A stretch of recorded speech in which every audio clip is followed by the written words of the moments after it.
In an edible garden, peppers are one of the most rewarding plants to grow. They produce a lot of fruit, providing gardeners with all the food they need, and the fruit looks beautiful as it grows. Here's what you need to know if you want to grow peppers in your garden.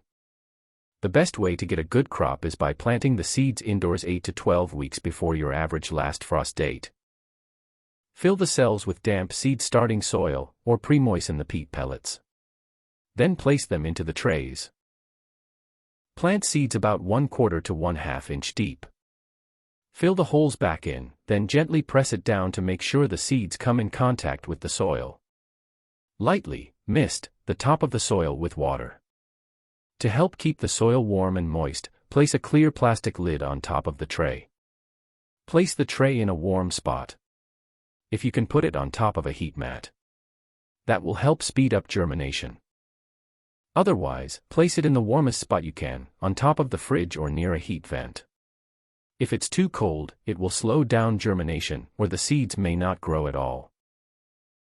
It can take anywhere from 1 week to almost a month for pepper seeds to germinate. Once the seeds start to grow, pepper seedlings need to be watered consistently, but don't like soggy soil. Never let seedlings dry out completely. If pepper seedlings don't get enough light, they will start to grow leggy.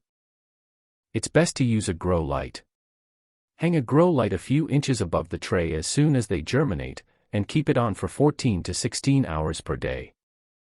When your seedlings begin to outgrow their trays, transplant them into larger pots to give them ample room to grow. It's best to wait to transplant them outside, until after all chance of frost is gone, and the soil has warmed up. Growing peppers from seed to harvest can take anywhere from 100 to 150 days, depending on the variety. Space your plants 18 to 24 inches apart. Peppers should be planted in a location that receives 6 to 12 hours of direct sunlight daily. Mix compost or other organic matter into the soil when planting. Water immediately after planting, then regularly throughout the season. Before you know it, you will be harvesting your fresh, flavorful, homegrown peppers straight from your garden. I hope this video was helpful to you on your journey to growing delicious peppers at home. Thanks for watching.